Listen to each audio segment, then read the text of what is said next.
Hello folks. So I'm continuing to trace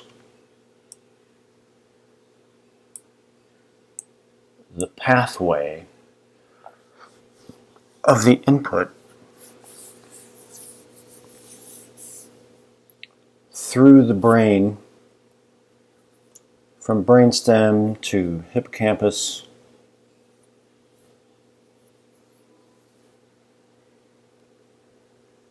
the areas that I term the attractor and selector mechanisms. This trisynaptic circuit, in my opinion, plays a major role in the attractor mechanism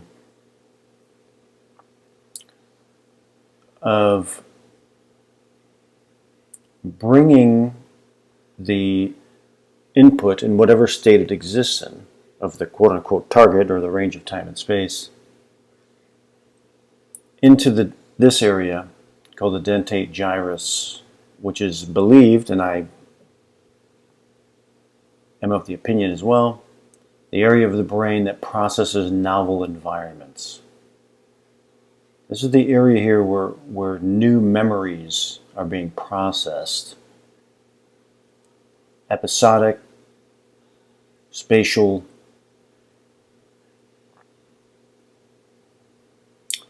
and they're being processed in this trinaptic circuit. Dente Gyrus, the CA3, and the CA1.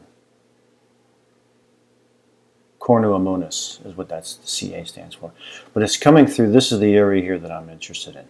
See, like from the Dente Gyrus, there are what are called mossy fibers that connect the dentate gyrus into the CA3 area.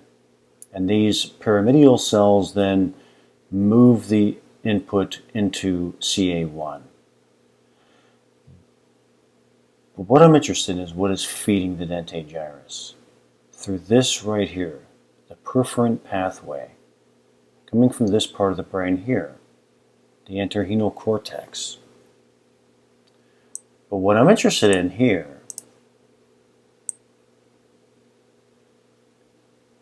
is a part of the brain that interacts with the entorhinal cortex. And that is called the Parahippocampal Gyrus. This is what's interesting to me. Let me just read this. It's a subregion of the parahippocampal cortex that lies medially in the inferior temporo-occipital cortex. I could be saying that wrong, I don't know that. The PPA plays an important role in the encoding of recognition of environmental spaces rather than faces. The recognition, again, what I'm looking at are pattern completion, pattern separation, and how that relates to what I've termed memory comparison. Encoding and recognition of environmental scenes fits into that area. These MRI studies indicate that this region of the brain becomes highly active when human subjects view topographical scene stimuli, such as images of landscapes, cityscapes, or rooms. This is what's interesting here. Furthermore, according to work by Pierre in 2014, stimulation of the region via intracranial electrodes yields intense topographical visual hallucinations of places and situations.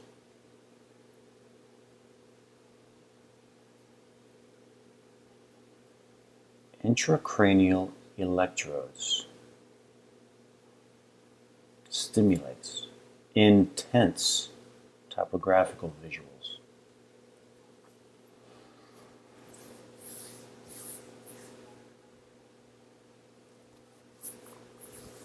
Okay.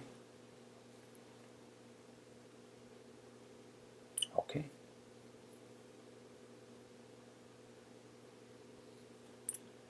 I'm sure that the governments, whoever, who have some quote-unquote remote viewing subjects, who are doing work for them, if they're having a part of their brain stimulated to enhance their quote-unquote remote viewing results, this may be where they're doing it. One of the parts that they're doing it. That's very interesting to me. Very interesting to me.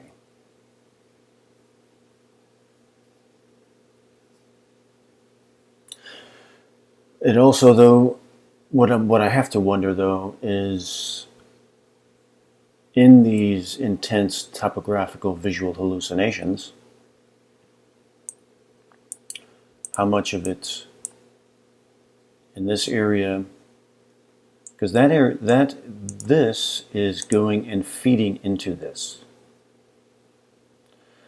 So let's say I would want to have intracranial electrodes stimulating that part of my brain, and I would.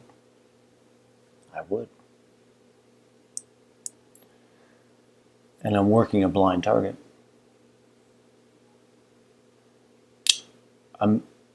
This is the area that I'd be concerned about, the Dente Gyrus.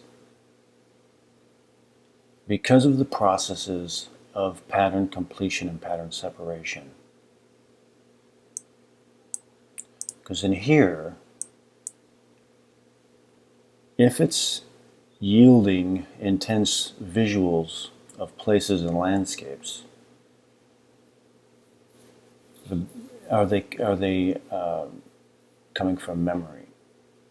Where is that stimulus coming from? Where is it coming from? Where I would want it to come from would be the selector mechanism. The selector mechanism. Because once it gets up here into the Dente Gyrus, as I've already found out or confirmed based on my own research, the Dente Gyrus area is considered an attractor dynamic. They have attractor dynamics factored in through these pathways and through the mossy fibers as impulses are moving through them, stimulating memory, stimulating the pattern completion processes, stimulating the pattern separation processes. And so if I had electrodes in my parahippocampal gyrus, I'm working at blind targets. What I'm wanting is pattern separation. Not to just pull up hallucinations of memories. That would be pattern completion. I would want pattern separation. Because it's coming, as long as it's coming from what I term the selector mechanism. Like here, this is a mild example, again. As that impulse was coming through,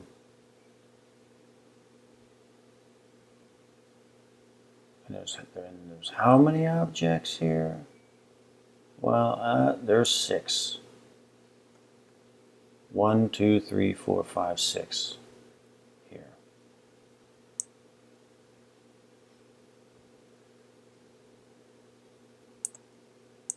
This is what I called comparator, but now I call them a pattern completion.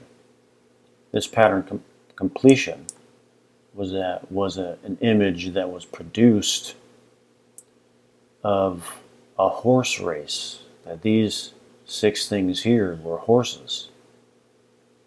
That's pattern completion. I back out of the completion and just focus on what it is that I'm is being attracted through the Dente Gyrus, and it's 6 objects in a row.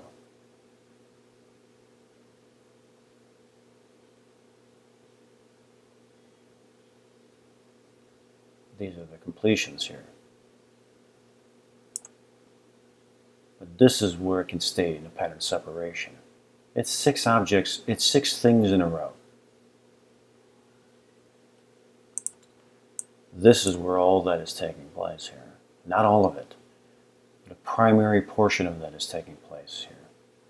That pattern completion here of the horse race thing is happening here. It's happening here. The mossy fiber, oh man, let me see if I can, let me find that. There's a great image of that.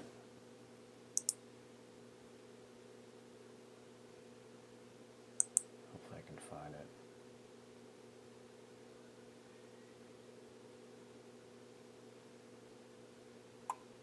I might have lost that here.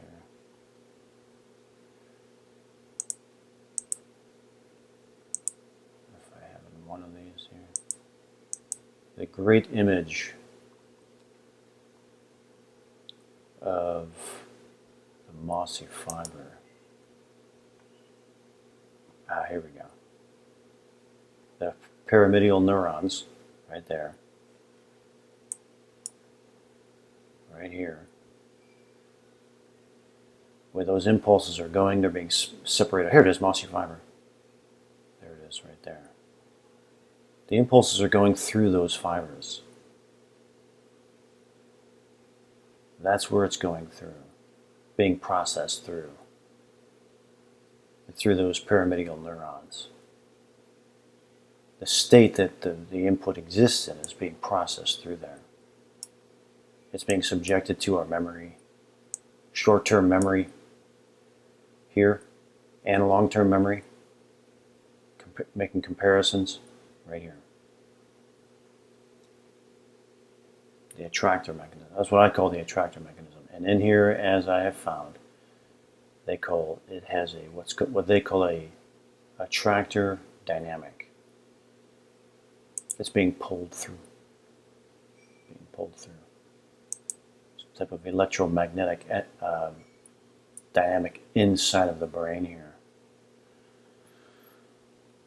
As it's coming from the selector mechanism. Any more to come?